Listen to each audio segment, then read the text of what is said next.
Good evening, and a very warm welcome to today's webinar. I do have Dr. Glenn who's joined us today. Before we begin, I'd like to call Ms. Supriya to invoke God's blessings. Let's pray. Our gracious, loving Heavenly Father, we thank you for this wonderful day. Bless each and everyone present here in today's webinar. May you bestow your guidance and your blessings on this program. I also pray to bless our resource person for this day. Help us to understand the knowledge acquired through this seminar. May we be able to bring glory to your name alone in everything we do. In Jesus' name we pray. Amen. I would request Ms. Anita to welcome our audience. A very good evening, one and all. We have virtually gathered together this evening to have an awareness about the variants of coronavirus organized by St. Joseph's School for the benefits of the parents, students, and the members of the staff. On this occasion, it gives me immense joy to welcome and introduce Dr. Glenn Sheldon Was, the resource person of today's webinar, to the gathering. Dr. Glenn Sheldon Was completed his MBBS at the Institute of Medical Science and post-graduation in the Department of Pathology from Bangalore Medical College and Research Institute, followed by residency at Dr. R.N. Kupa Hospital, Mumbai, and observership at the Department of Oncopathology at Tata Memorial Hospital, Mumbai. Dr. Glenn has worked as a consultant physician and pathologist for RxDx group of clinics in Whitefield, Bangalore. Currently, he works as a consultant hematopathologist and immunopathologist at Newburgh Anand Reference Laboratories. His areas of interest include advanced hematology, diagnosis and early detection of blood diseases based on scatter plots and bone marrows, and diagnosis of autoimmune diseases based on immunofluorescence. I, on behalf of St. Joseph's School, extend a warm welcome to you, Doctor. I heartily welcome our Principal, Reverend Father Rohan D. Almeida, who conceptualized and organized this webinar to ease out the concerns we are going through due to the mutations of the virus. Last but not the least, a special welcome to the parents, students, and staff who have gathered today for this webinar to gain furthermore insights on Corona avatars. Thank you. Now I request the moderator, Ms. Sheila, to take over. Thank you.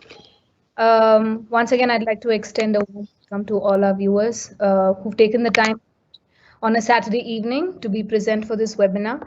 I'm sure this is going to be quite an insightful webinar for all of us to learn about the new variants and about the mutation. Before I hand over or I ask Glenn to take over, if you have any questions, please feel free to type it out in the chat box. Questions would be asked to Dr. Glenn towards the end of the session. So without much delay, I'd like to invite Dr. Glenn to take over. So a very good evening to all the esteemed faculty, Father Rohan, and the dear parents of the students studying at St. Joseph's. So the topic is self-explanatory. It's Corona avatars. As you see, there have been a lot of mutations, a lot of changes that have been happening over the last 2 years. So 2 years have been pretty painful for all of us. We've seen a lot of waves that have been coming in, and every time on the social media or on the news, we keep seeing that there are different variants coming up and it keeps bothering us. So before I go ahead, I would want to tell you that though I'm a healthcare professional, this particular virus has been playing a fool for quite some time, and it's been confusing for us as much as it is for you. But I've been working with COVID patients in Mumbai. It was way back in 2020 when the first wave hit us really bad. And we've been trying to understand what is it like? What is this COVID virus? So I would want to put all my understanding and try to make it a little simple for you all. But I must still say that we are all in the process of learning what's happening. And yes, I think with time we would have a better understanding. Okay, all right. So let's start. I get this.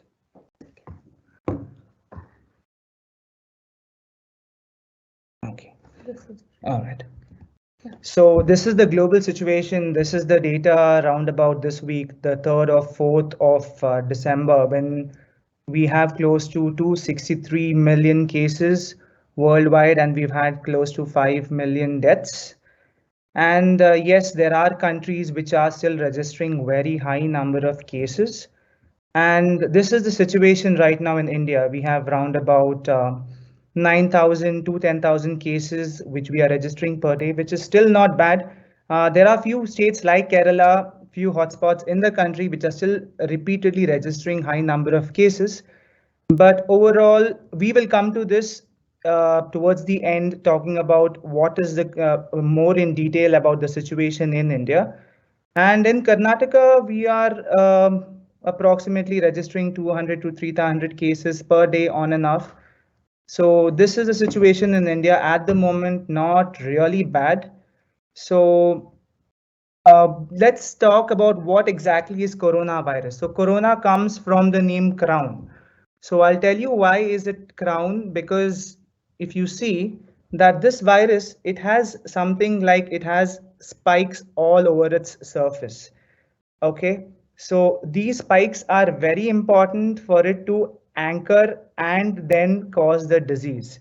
So if you see there are these spikes that are on the virus, then like we have a body or like we have a skin, it has an envelope which covers, and then it has some genetic material. We, as you all know, even we have genes in our body, right? So even this virus has a genetic material, and this is very crucial for us to understand what is a mutation, what is a variant, and what are the changes that happen.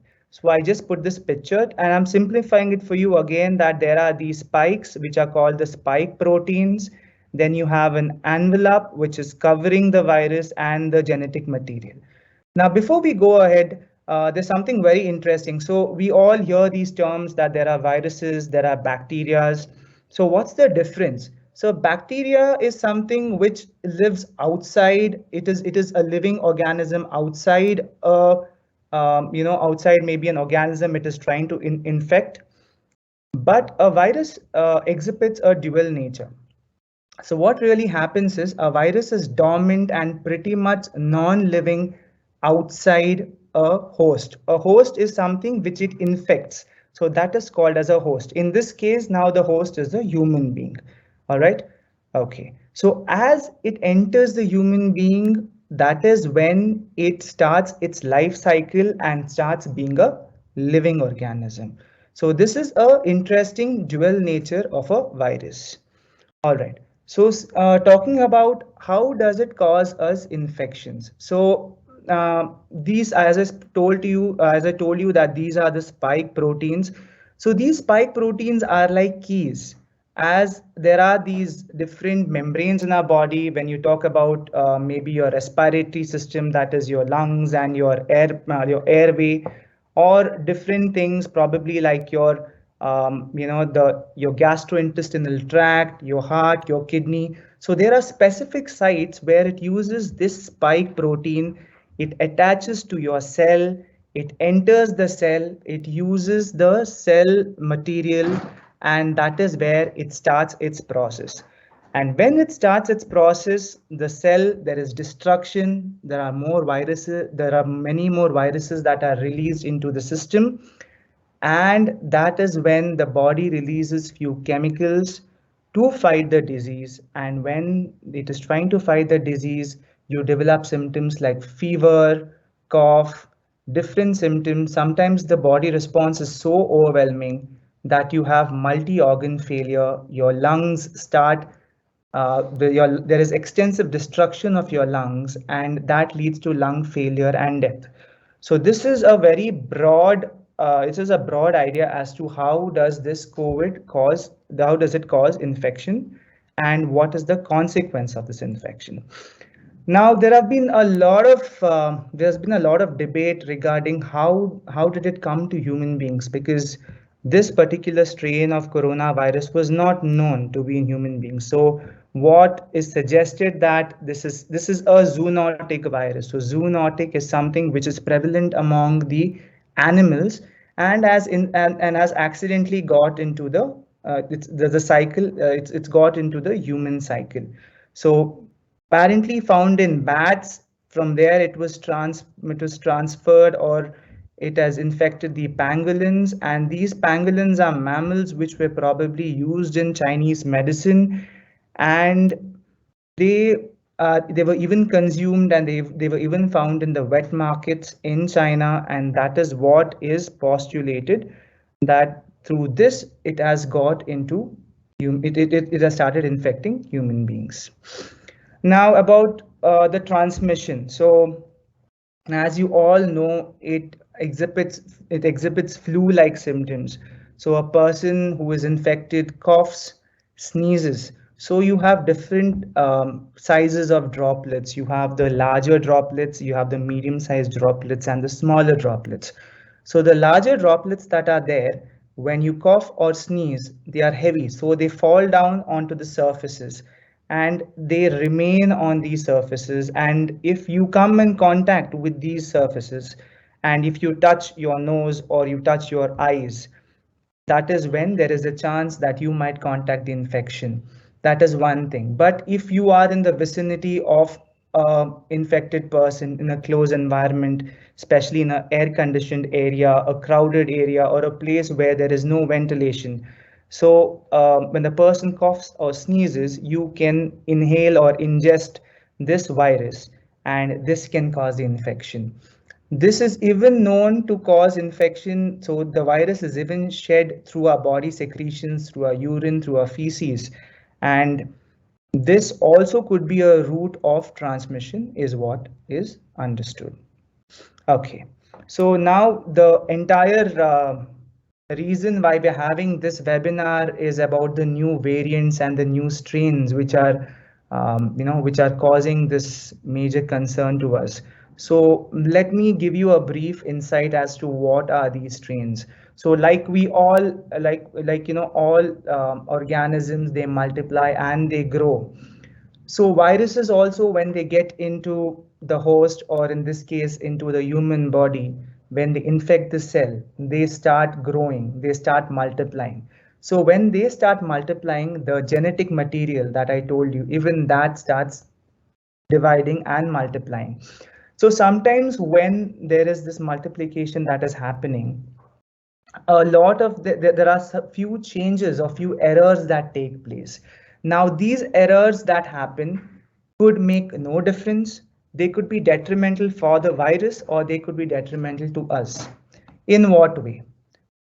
So when there is a change in the genetic material, it can cause a change in the transmissibility of the virus. It can make it more transmissible, it can make it less transmissible. The disease severity, so it depends upon the viral load, it depends upon how the body responds to this new virus.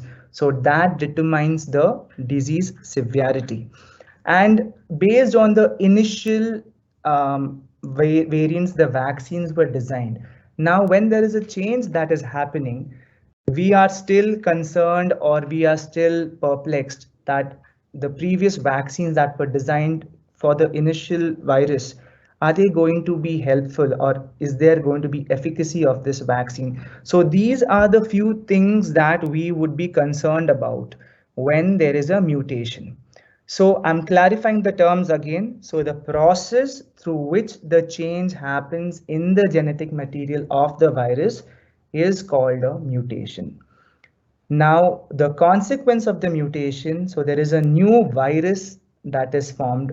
When I say a new virus, it means the structure or the change in the spike proteins or the spikes that you see on the virus, or the other components of the virus. So the consequence of the mutation, the new virus that is formed, that is the variant or the strain. They are interchangeably used. So when somebody tells you there's a variant or a strain, that is a consequence of the mutation that has happened to the previous virus. Okay.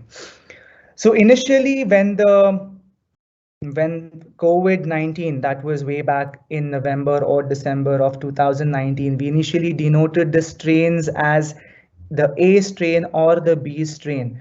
But as we started, as the WHO and the virus scientific committee, when they started understanding the genome or the structure of the genes and the various mutations, so they found that there were constant mutations happening.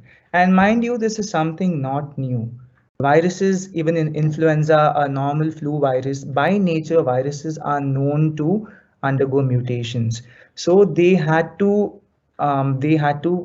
design a nomenclature so that there would have been no confusion.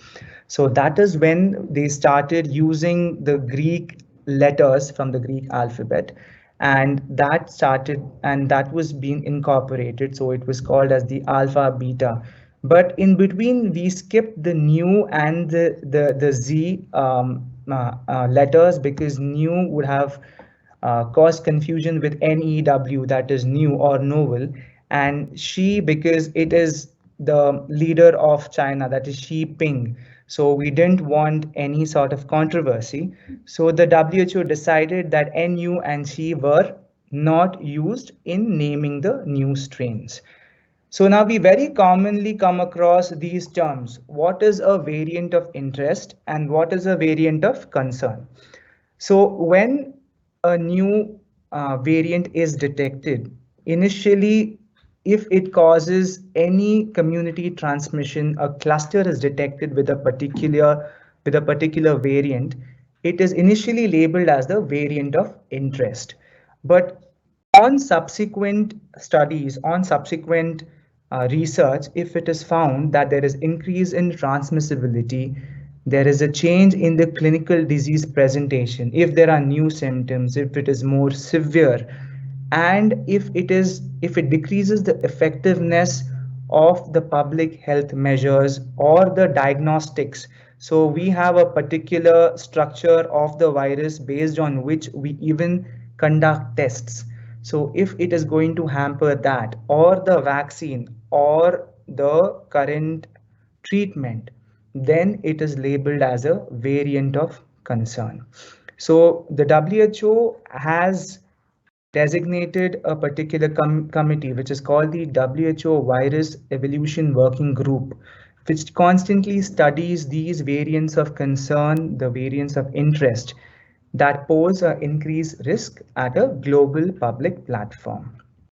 Okay, so these are the particular variants of concern that we've had, the initial alpha, beta, gamma variants.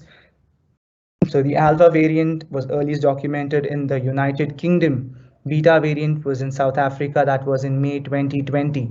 The gamma variant was in Brazil. The delta variant was in India in October 2020. And I will talk a little more in detail about the delta variant because it contributed a lot to the second wave. So we've had a very devastating experience because the second wave was very bad for most of us. Okay, so these were the variants of concern. And these are the variants of interest that we've not heard much about them. Now, no one's heard of a epsilon, zeta, eta, theta variant, but these were the ones that were categorized as variants of interest, but they were not renamed as variants of concern because they have not caused significant mortality or morbidity. Okay. Now let us discuss in brief about the Delta variant. It was first detected in India in December 2020. It became the most commonly reported variant in the country from mid-April and mid-April 21. and this was found to be twice as transmissible as the original variant. So initially, as compared to the initial virus or the alpha variant, the symptoms were usually detectable on the 6th or the 7th day. People started falling ill more earlier. The viral load was approximately 1,200 times more. And when you have a higher viral load, you can be more transmissible, more infective.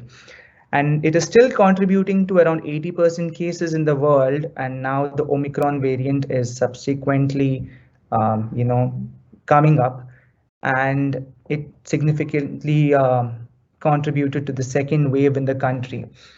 So with respect to the vaccine efficacy, there were concerns because the sera or the blood material of the infected people or the vaccinated people in the laboratory, when they try to neutralize the virus or to see whether the antibodies produced were able to neutralize the virus, it seemed to be resistant. But when we studied the people who were vaccinated or who were infected, people who were vaccinated showed much lesser severity of the disease. They had reduced hospitalizations, and they were definitely reduced deaths. So it significantly reduced the mortality and morbidity in the patient. Okay. So now this is a hot topic all over the place. They say there's this Omicron variant, and honestly, I got to know about this Omicron variant much later as compared to a lot of people, because variants keep coming, and I was like, okay, just another variant. So now, what is this Omicron variant? So on November 26th, 2021, the WHO designated B1.1529 a variant of concern and named it as the Omicron variant.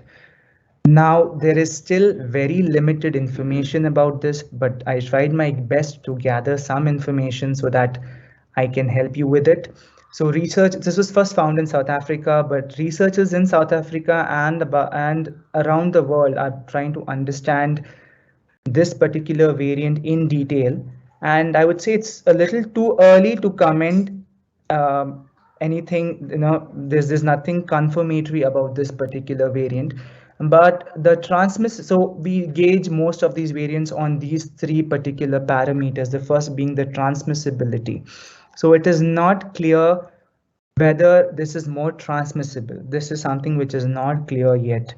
Severity of the disease, the good news is, as of now, based on the initial reports and even the two Omicron confirmed cases in Bangalore, both of them were asymptomatic to mildly symptomatic. They did not require hospitalization. There was no significant morbidity, and there is no proven increase in death rate yet. Okay, effectiveness of vaccines, we have to study a larger population, and only then we can say something for sure about the efficacy of vaccines. But this should not stop us from going ahead and getting vaccinated, because we've learned a lesson from the Delta variant. It has definitely been protective. Now, the reason why a lot of people are worried about the Omicron variant is because they say that there are 30 plus different mutations that they have observed in this particular virus. But that does not mean that more the number of mutations, more deadlier the virus gets. All that we need to understand is we need to study the nature of the virus, and based on that, we would be able to have some substantial data. Okay, so COVID vaccines in India. So three of them most commonly used at the moment, that is the Covishield, the Covaxin, and Sputnik.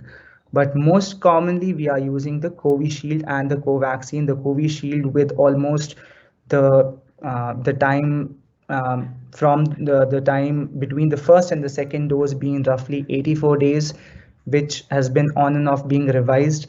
And with Covaxin, it has been typically 28 days. Now, I know that there are a lot of parents here, and I'm sure most of us are vaccinated. I believe most of us have taken both the doses. Now, the big question is, since I'm talking to an audience which deals with children, I believe a lot of people have this question: why isn't there a vaccine for children? Now, before I talk about the vaccines that are in process and the vaccines that are in trials for children, why has there been a delay? Now, the first being, as you see, if you've observed from the first wave, second wave over the last 2 years, children were the least affected. Children had the least mortality and morbidity. The second thing being, children most of the times could stay outside, could stay indoors, and they didn't have to go outside to actually, for any reason for that matter. And the third thing being, we need trials, we need children on which the vaccines have to be tested. So it becomes extremely difficult, and it is something which cannot be readily available. Um, in fact, there need to be longer trials extending between 5 years or so, typically for a vaccine to hit the market. But these vaccines were actually, they were commissioned because of emergency usage, and that is why vaccines in children are taking a longer time. Okay, so these are the vaccines which probably may come into the market for children. The Covaxin, which is an inactivated virus vaccine, it is by Bharat Biotech. The age group under trial is 2 to 12 years and 12 to 18 years. And phase 2 and phase 3 are completed and approval is being pending. And these are intramuscular, so that they inject them inside the muscle. There's another vaccine which is called the Zydus Cadila, which is a DNA, which is a virus genetic material based vaccine. The age group under trial are between 12 to 18 years. Phase 3 has been completed, it has been approved, and this is a needleless vaccine because it uses a jet-based technique to insert the vaccine material into your skin. And there are going to be 3 doses for this. These were supposed to come out. This was supposed to come out in October, but it has not hit the market yet, and we are hoping that it hits the market soon. The next vaccine is the Covovax, which is a recombinant nanoparticle vaccine, which is being produced by the Serum Institute of India, and the age group is between 7 to 11 years. It's still in phase 2, phase 3 trials. It's not yet approved, and this is also going to be intramuscular with 2 doses. So yes, so this is probably going to be the first vaccine which might hit the market soon. So the eligible age group is going to be between 12 to 18 years. It's a needle-free injector, so it uses a special technique, and the dose schedule is going to be, the second dose is going to be after 28 days after the first dose, and the third dose is going to be after 56 days. And generally with respect to adults, Covaxin is still not approved, or there are initial reports that probably it is going to be approved by the WHO, but Covishield has been approved by the WHO. For travel, again, Covishield is currently accepted, but there are countries which are accepting Covaxin also, but it is still under process. Now, revaccination. So now this is again a topic of discussion all over the place. Do we need a revaccination, or do we need a booster dose?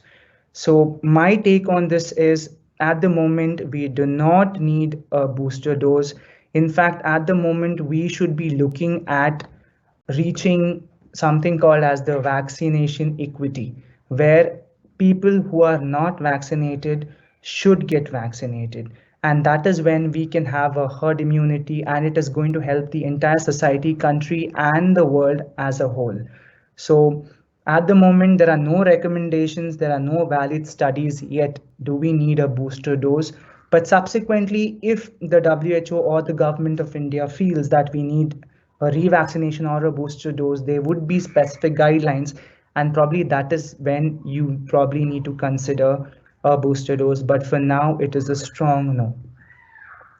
So Pfizer and Moderna are not going to be supplied in India yet because of sovereign assets as guarantee being asked, and there is no shortage at the moment of vaccine doses in our country. So Covishield and Covaxin are are available, and there is no need, there is no shortage of vaccination at the moment. That is what the data suggests.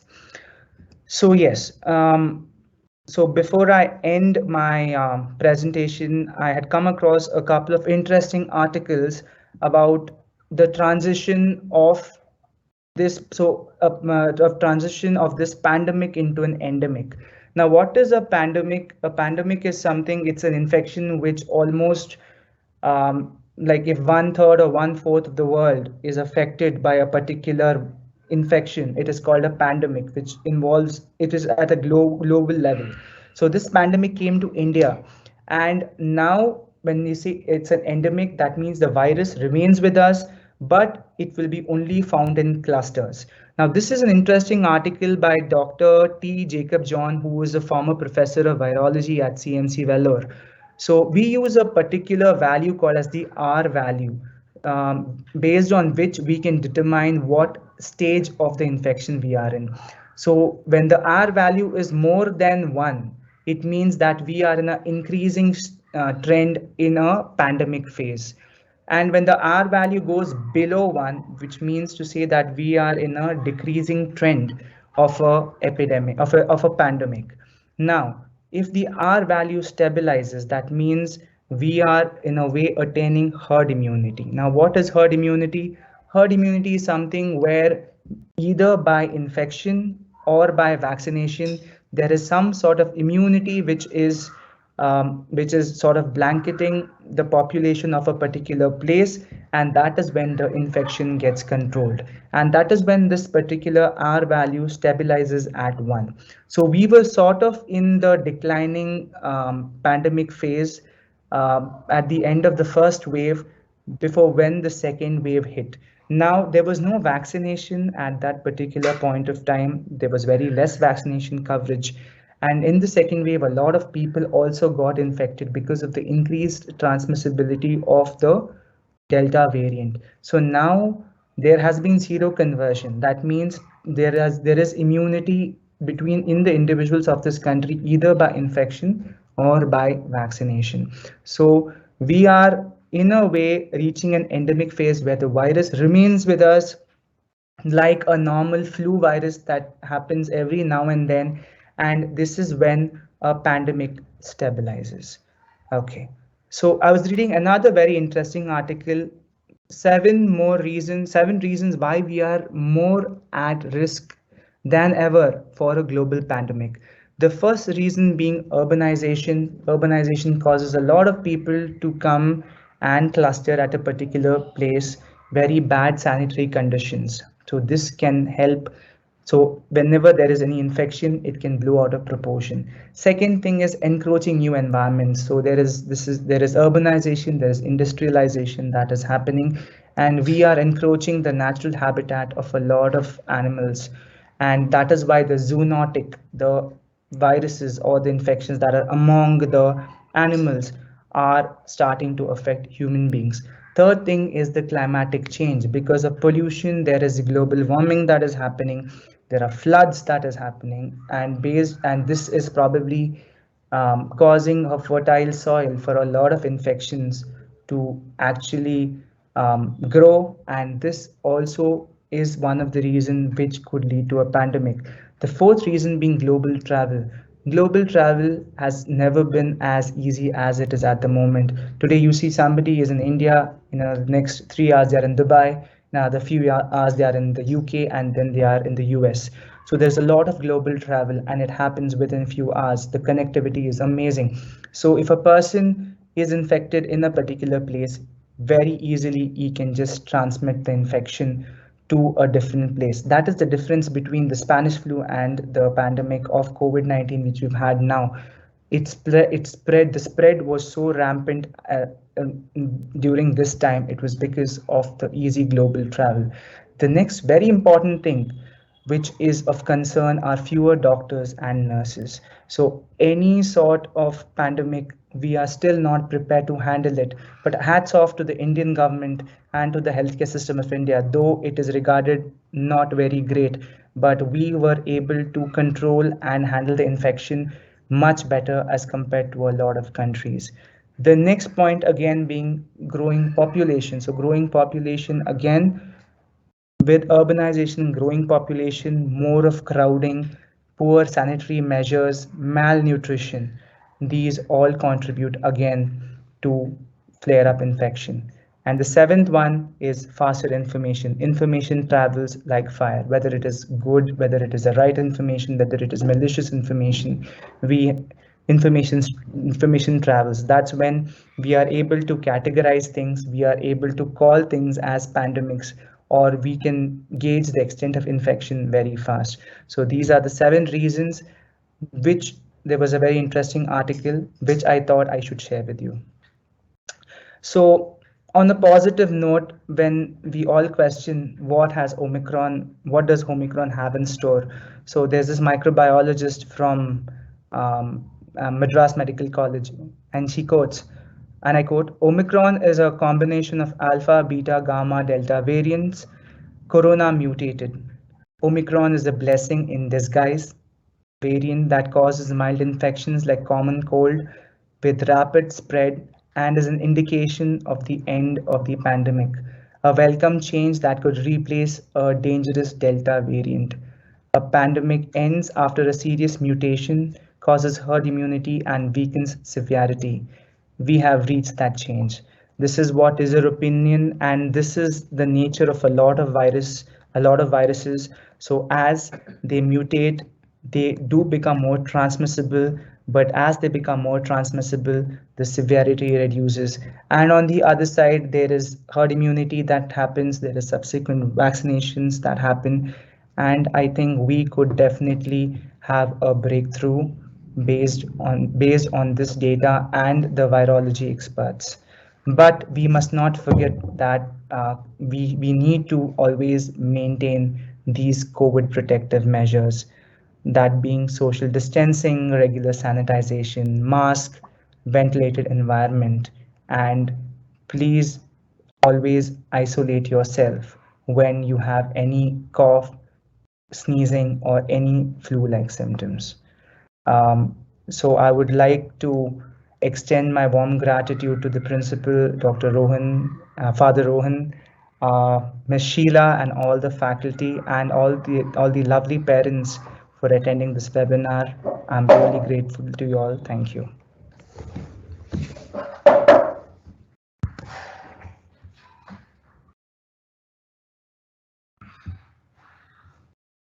Thank you, Doctor. It was quite an informative session. We do have parents who've asked a few questions, but I'd like to ask you a question. How has Omicron changed the course of the pandemic? I did hear you say that because Omicron is a combination of the different variants like the Delta, Alpha. Now, currently, how has that changed the course of the pandemic? Honestly speaking, just with these few cases that we've had, see, it's been a major concern because they found a lot of mutations, Right. not the magnitude of the pandemic, or not a lot of patients. And what happens is, even if you look at the flu virus or you look at any other virus, they keep mutating. There could be a lot of mutations that could happen.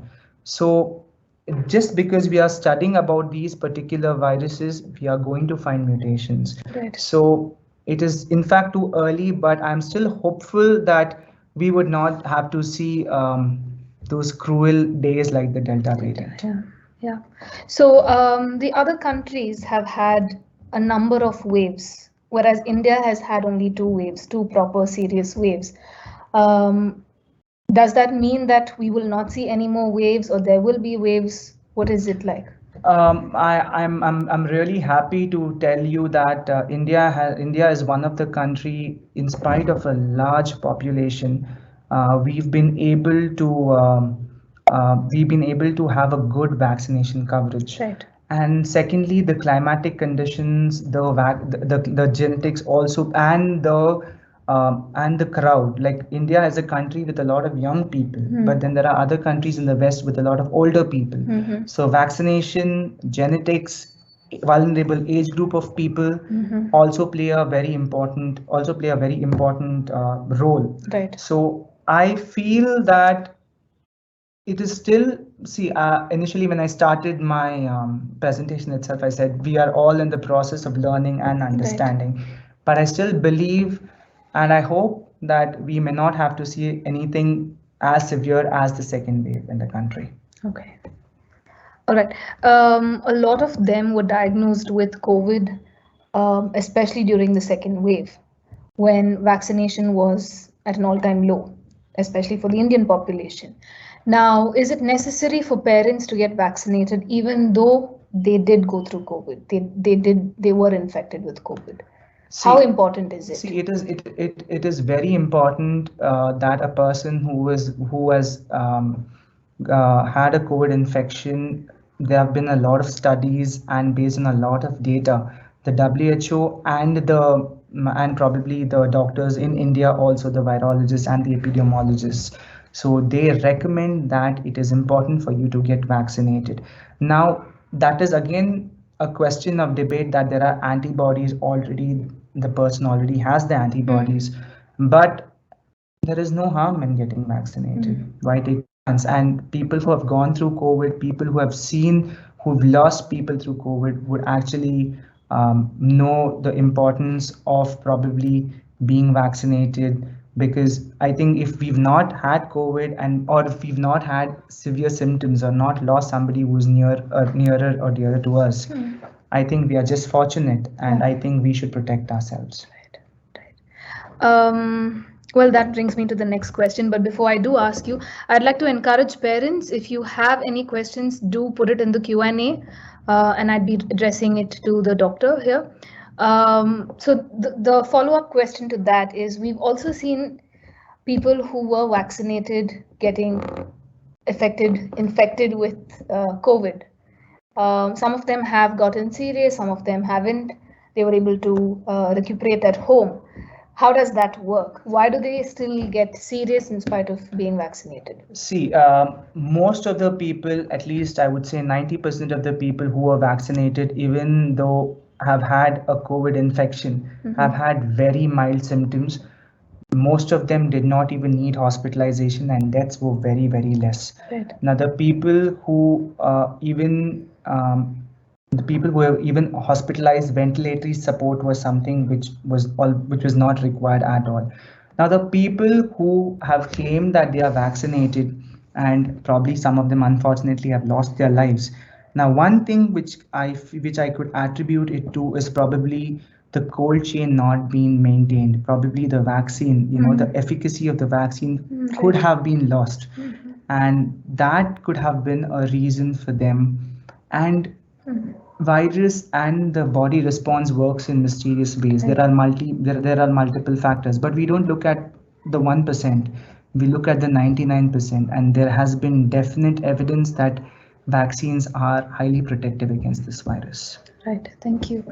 The other thing, I don't know if I'm going to add this on to what you've said, but it's also about the other factors that influence, like, for example, diabetes and hypertension, that could play a role as well. Well, they definitely play a role, and these are the people which we call the vulnerable age group, and these are the people who have to get vaccinated on priority basis. So when I spoke about vaccine equity, when I was talking about when the topic of revaccination, we need to first target these particular groups of people, the older age group, the people with respiratory diseases, cardiac diseases, diabetes, hypertension, people who are on steroids for autoimmune diseases, people who are on chemotherapy. So these are the people with a very weak immune system. So we need to target these groups of people, and they need to be vaccinated initially. Right. So that is why there is no evidence primarily if a booster dose is going to help. But even if people say there is no harm, but we are doing a greater harm. Right. So we need to first vaccinate everybody equally, and then if there is evidence that we need a booster dose, we can go ahead with that. Right. Thank you. Parents, again, I'd like you all to ask questions if you have any. Doctor, one thing I wanted to ask, and one of the parents has also asked, is what about the self-care? What are things that you need to do to take care of yourself after you've recovered from COVID? See, after you recover from COVID, the most common complaints I've heard from people is people have a lot of fatigue and people have a lot of constitutional symptoms. So by constitutional symptoms, you mean? I mean that they have concentration issues, they have hair fall, they have weakness, they have weight loss, they have lots of appetite. So by taking care, it is very important that they hydrate themselves very well. They need to have a balanced diet, a high protein diet, so that you replenish all the stores, because your body has gone through a very catastrophic experience. Right. And apart from that, vitamin supplements, it's basically having good sleep, keeping yourself hydrated, having probably a balanced meal, and vitamin C, B12, vitamin D supplements could help you recover faster. Okay. Now schools have started to mandate that children come back to school. So one of the questions here is, what are the best measures to be taken to protect children if the school mandates compulsory attendance? How do we protect our children? I know as a parent, this is something really scary for us to send our kids back to school. Yeah. So before I answer what are the measures that we need to take to protect our children, I would want to emphasize how important it is to send your children back to school. Just this morning, me and my colleagues were having a cup of tea, and they have young children in the age group of 4 years to 7 years. And they were just telling me that it is so unfortunate that these children have lost 2 or 3 fruitful years of their life.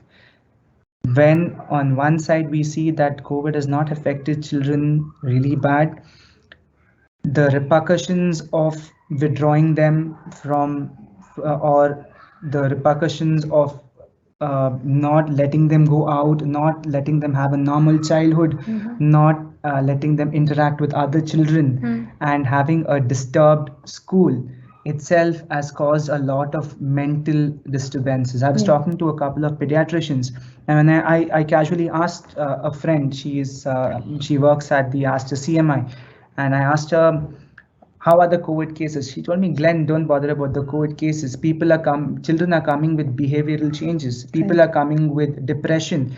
And these are things probably it's time we need to address. Now, coming to the second point, what are the precautions? Now, the precautions, if they are older kids, it's easier to tell them wear a mask. But the younger children are not going to wear a mask. Right. So what we can do is, as parents, please vaccinate yourselves. As teachers, please vaccinate yourselves. As teachers or as the staff in the school, see that you wear a mask. If you are not keeping well, call it a day off. I think there has to be awareness among the staff that they need to initially take care of themselves.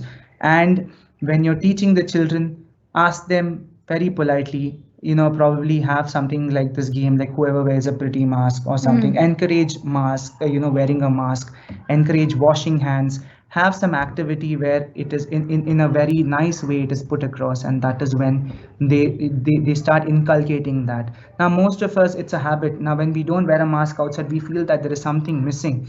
I think the kids also will get into that habit.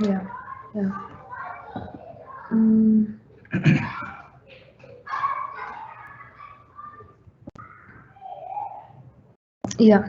So this is a question one of the parent has asked. Even though you just have a common cold or a mild cough, how do you know that you've been infected with COVID? See, this is something which is very difficult to answer, because there could be no difference between a common cold or a COVID infection. Though people say you can have loss of smell and you can have, but there could be any and every symptom. The only thing that you can do is, if you're sick, just isolate yourself, stay at home, and only when you recover, go out. That's the only solution. Okay. This is an important question. The next one. Children have greater immunity, but will children under the age of 10 get infected by the Omicron? That is something which I cannot answer at the moment, because we are still trying to understand the nature of the virus. So I'm sorry, I wouldn't want to make a wrong statement because we ourselves are not sure about it. Right. About the booster shot, you did talk about the booster shot and you said it's not necessary.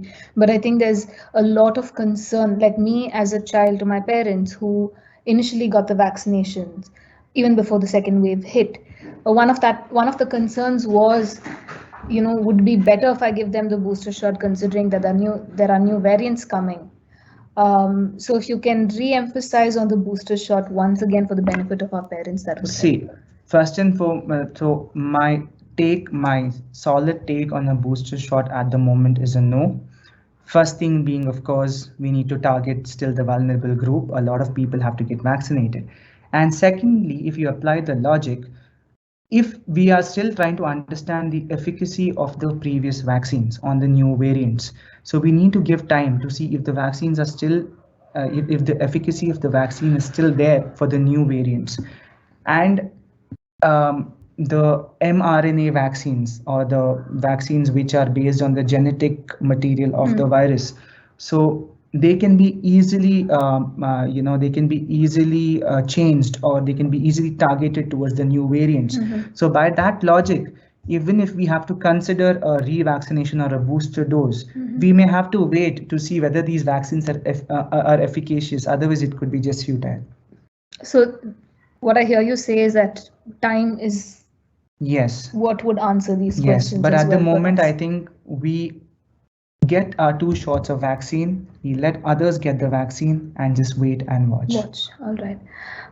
Now, once, I'm pretty sure people, the government and the WHO is working towards coming up with a vaccination for kids. Yeah. Now, once the kids start getting the vaccination, what is the percentage of protection for See, the children? the percentage of protection always would be decided after there is a good amount of people, or good amount, I think we call them the subjects or the population who get vaccinated. So there's something called as vaccine effectiveness and vaccine efficacy.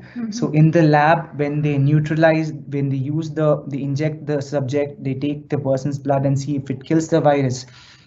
That percentage is completely different from the results we see in the population, because that is in a controlled environment, but outside it is in an uncontrolled environment. Right. So the efficacy of the vaccine, the cold chain, it has to be Right. transported in a Right. cold environment. So the percentage is different. So this percentage could only be we could probably decipher or understand this after a good coverage of vaccination happens. Right. Yeah. I just have 2 last questions.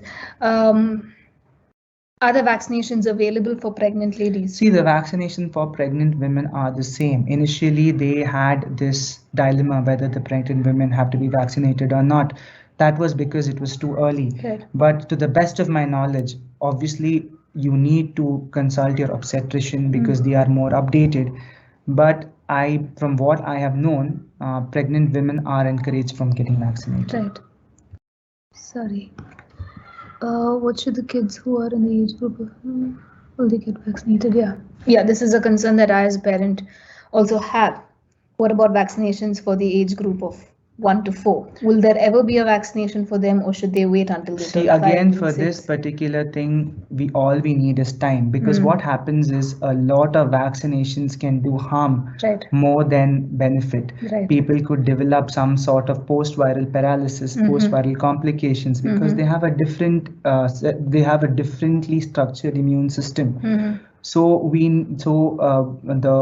the vaccination to be administered in this particular age group has to be very delicately studied. So as long as it is not it's not because as we've seen that the younger age group has not been the vulnerable age group. So we would rather take some more time and understand how vaccines work in this age group and formulate a safer vaccine, then probably go out and give them vaccine and then probably regret after that. Right. Yeah.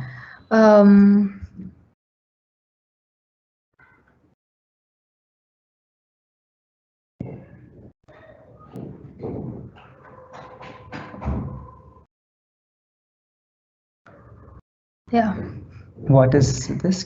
Should we just go ahead with our everyday, life without being afraid of the new variants, because there are so many variants Well, coming. that's exactly what I do personally. And then I started my talk. I said somebody, in fact, my mom told me there's a Omicron variant, and I was like, excuse me, what is this?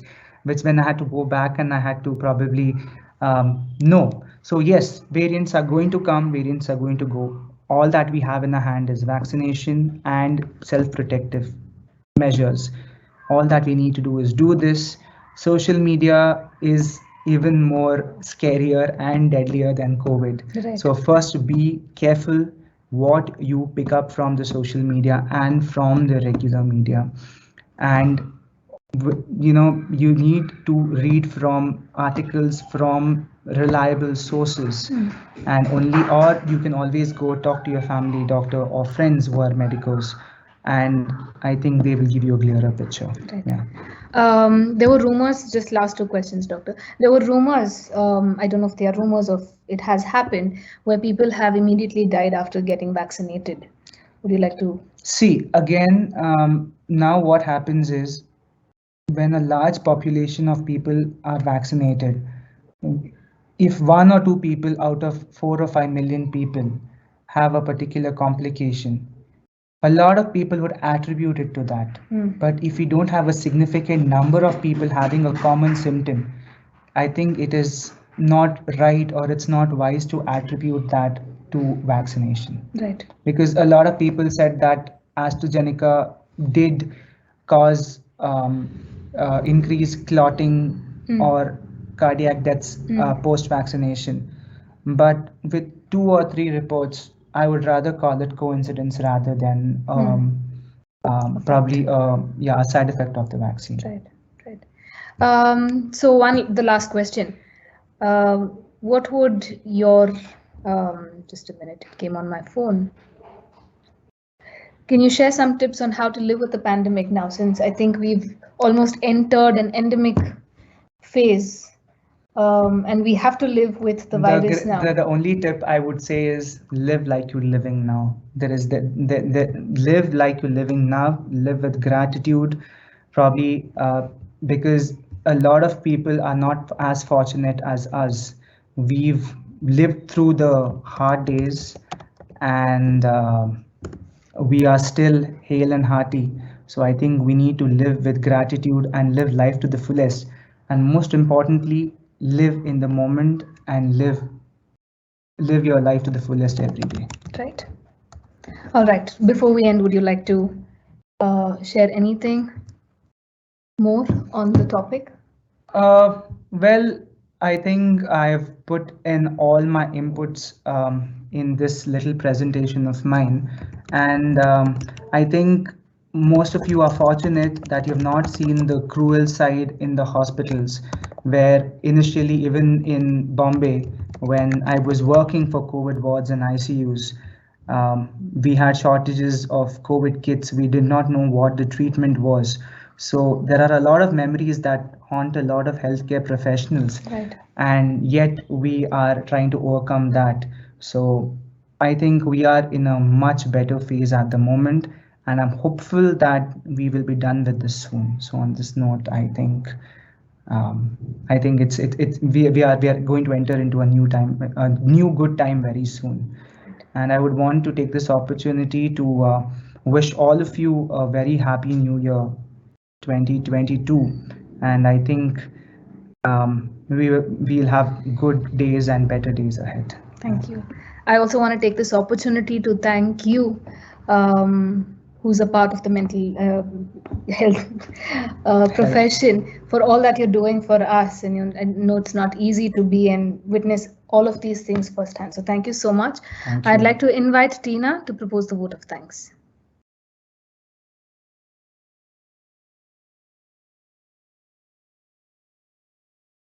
A very good evening to everyone. On behalf of the management and staff of St. Joseph's School, I take this opportunity to propose a vote of thanks to those who have contributed to this webinar for our parents and students organized by our institution. Thank you is the best prayer that anyone could say. Let me first start by giving glory to the Almighty God for making today's session meaningful and productive. At the outset, I thank our resource person for the day, Dr. Glenn Sheldon was. We are really enlightened by your session, sir. We are ever grateful to our principal, Reverend Father Rohan D. Almeida, for his encouragement and continued support. Thank you, Ms. Supriya, for invoking God's blessing through a prayer. I thank Ms. Anita for that warm welcome. I would like to thank our moderator, Ms. Sheila Balan, for organizing and moderating this virtual program. A special thanks to the technical team, Ms. Yashaswini, Ms. Akshata, Ms. Rani, for their unflinching support and coordination in the organization of this event. I extend my heartfelt thanks to all the parents and students for being a part of this virtual program. Thank you all for joining us. You may exit the webinar.